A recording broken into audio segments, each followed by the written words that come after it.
CP Radhakrishnan जी, यहां के लोकप्रिय मुख्यमंत्री एकनाथ शिंदे जी,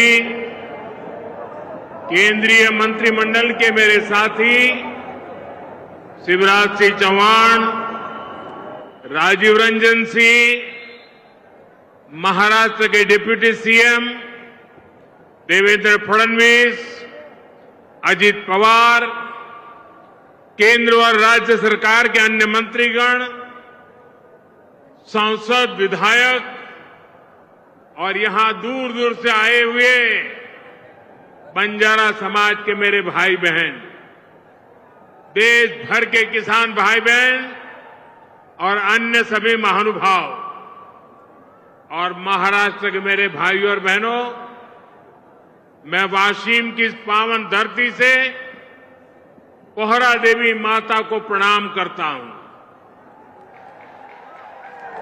आज नवरात्र में मुझे माता जगदम्बा के मंदिर में उनका आशीर्वाद प्राप्त करने का सौभाग्य मिला है।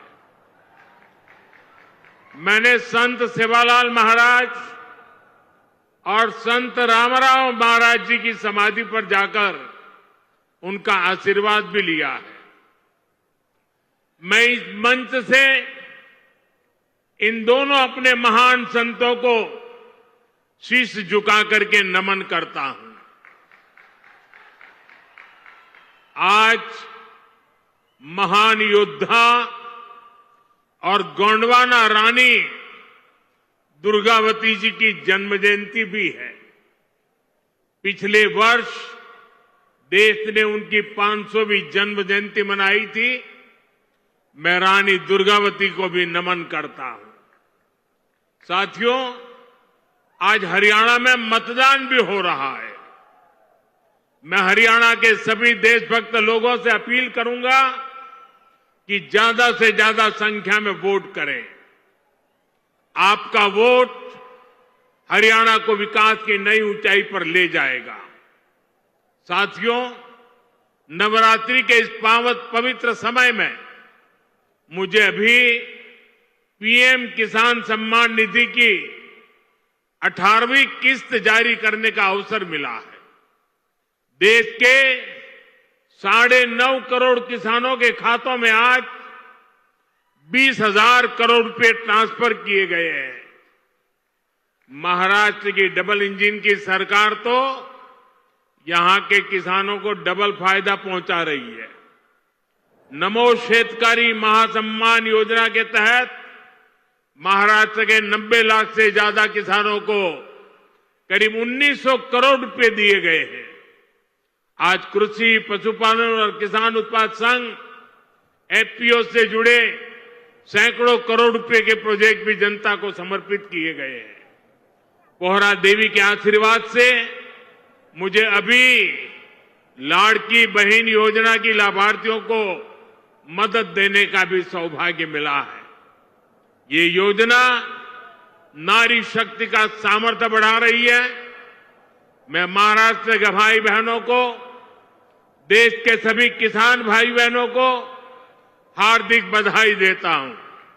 साथियों, आज यहां आने से पहले मुझे पोहरा देवी में बंजारा विरासत संग्रहालय के लोकार्पण का भी सौभाग्य मिला है। देश की महान बंजारा संस्कृति, इतनी बड़ी विरासत, इतनी प्राचीन परंपरा, ये म्यूजियम देश की नई पीढ़ियों को इनसे परिचित कराएगा। और मैं आप सबसे आग्रह करता हूं, ये जो मंच पर बैठे हैं उनको भी आग्रह करता हूं कि आज जाने से पहले ये बंजारा विरासत संग्रहालय देख करके ही जाना।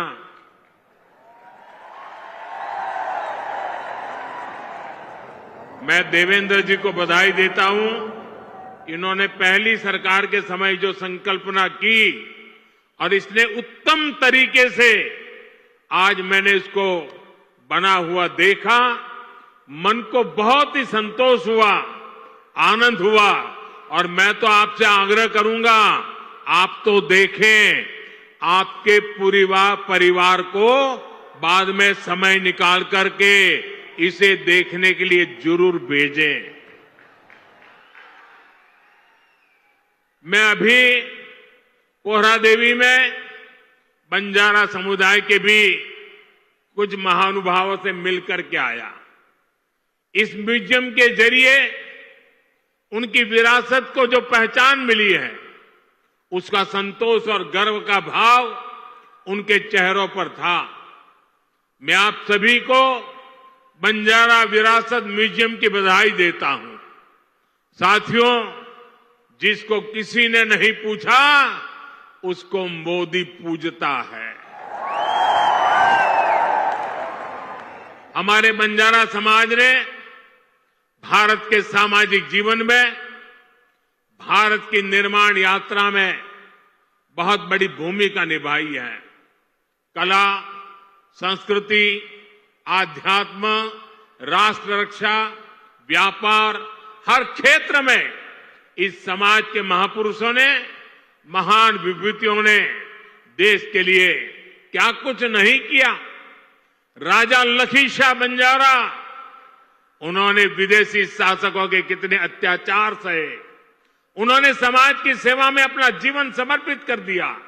संत सेवालाल महाराज, स्वामी हाथीराम जी, संत ईश्वर सिंह बापू जी, संत डॉक्टर रामराव बापू महाराज, संत लक्ष्मण चैतन्य बापू जी, हमारे बंजारा समाज ने ऐसे कितने ही संत दिए जिन्होंने भारत की आध्यात्मिक चेतना को असीम ऊर्जा दी।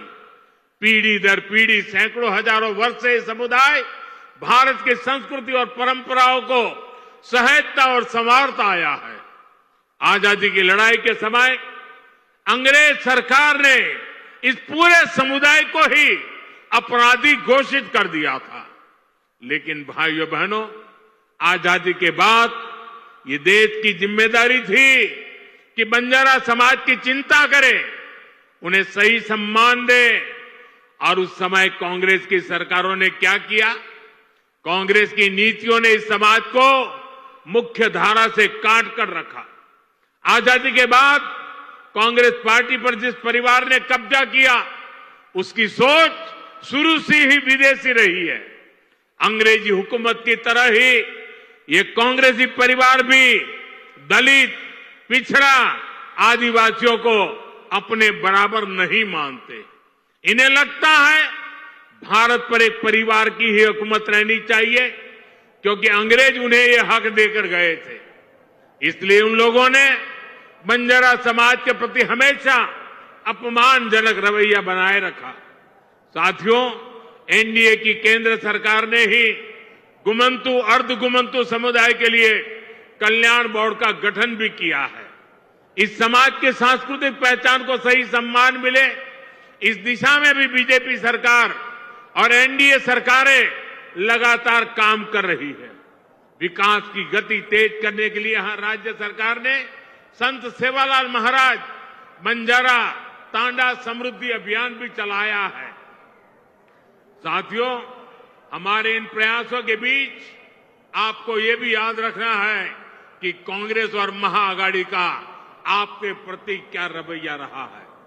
जब फडणवीस जी मुख्यमंत्री थे, तब पहरा देवी तीर्थ क्षेत्र के विकास की योजना बनी थी, लेकिन बीच में महाआघाड़ी की सरकार आई और उन्होंने इस काम पर ब्रेक लगा दिया।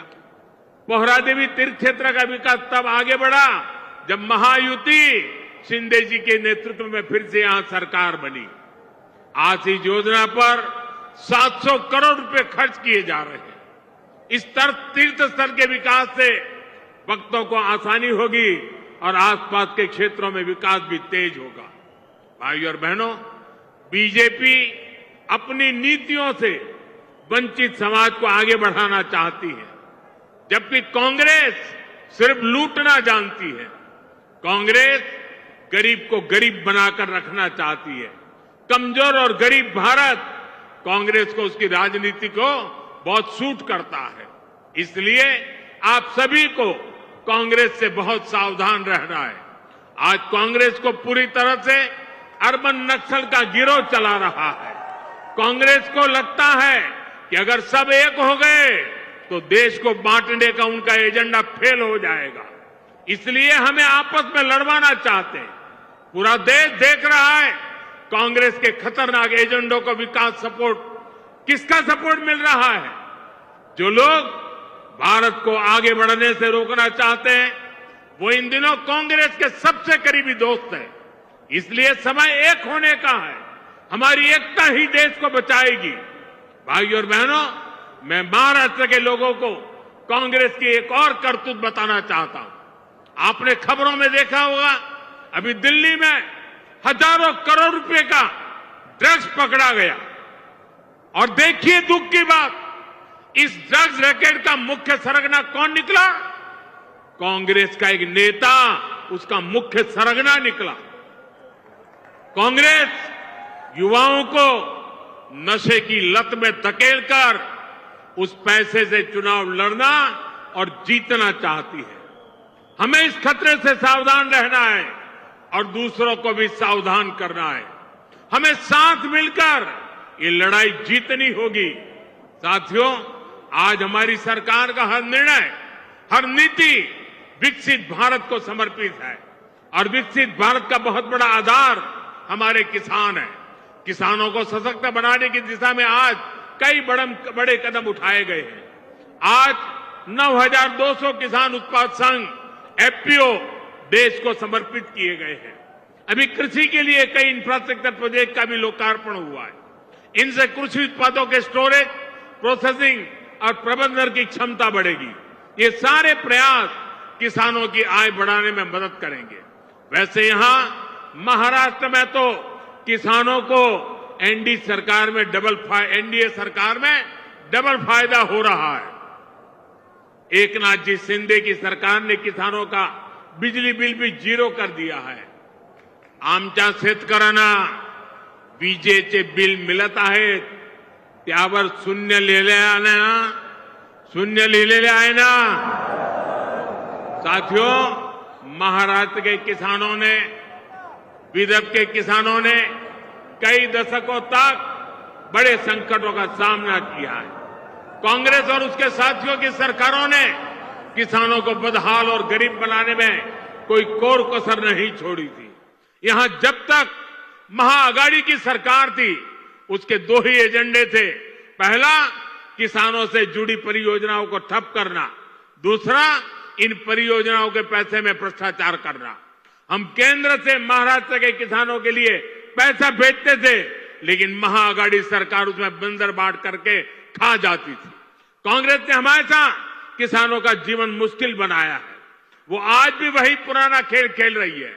इसलिए कांग्रेस को पीएम किसान सम्मान निधि योजना पसंद नहीं आती। कांग्रेस इस योजना का मजाक उड़ाती है, किसानों को मिल रहे पैसों का विरोध करती है, क्योंकि किसानों के खातों में जा रहे पैसे से उनको जो कमाई करनी चाहिए, उनको जो कटकी करनी चाहिए, भ्रष्टाचार करना चाहिए, उसका अवसर नहीं रहा है। आज पड़ोसी राज्य कर्नाटका को देखिए, जैसे महाराष्ट्र में महायुति सरकार किसान सम्मान निधि के साथ अलग से पैसे देती है, ऐसे ही कर्नाटका में बीजेपी सरकार देती थी। यहां कर्नाटका के मेरे कई बंजारिया परिवार यहां आए हुए हैं, लेकिन जैसे ही कर्नाटका में कांग्रेस की सरकार आई, उन्होंने वो पैसा देना बंद कर दिया। वहां की कई सिंचाई परियोजनाओं से राज्य सरकार ने मुंह फेर लिया। कर्नाटका में कांग्रेस ने बीज की कीमतें भी बढ़ा दी। हर चुनाव से पहले कर्ज माफी का झूठा वादा कांग्रेस का पसंदीदा हथकंडा है। तेलंगाना में ये लोग कर्ज माफी का वादा करके सत्ता में आए, लेकिन सरकार बनने के बाद इतना समय गुजर गया, अब किसान कुछ पूछ रहे हैं कि उनका कर्ज माफ क्यों नहीं हुआ। भाइयों और बहनों, हमें भूलना नहीं है, महाराष्ट्र में भी कांग्रेस और महाआघाड़ी सरकार ने सिंचाई से जुड़े कितने कामों को रोक कर रखा था। जब एनडीए सरकार आई, उसने इस दिशा में तेजी से काम किया। महाराष्ट्र सरकार ने वैनगंगा, नलगंगा नदियों को लिंक करने की योजना को मंजूरी दी है।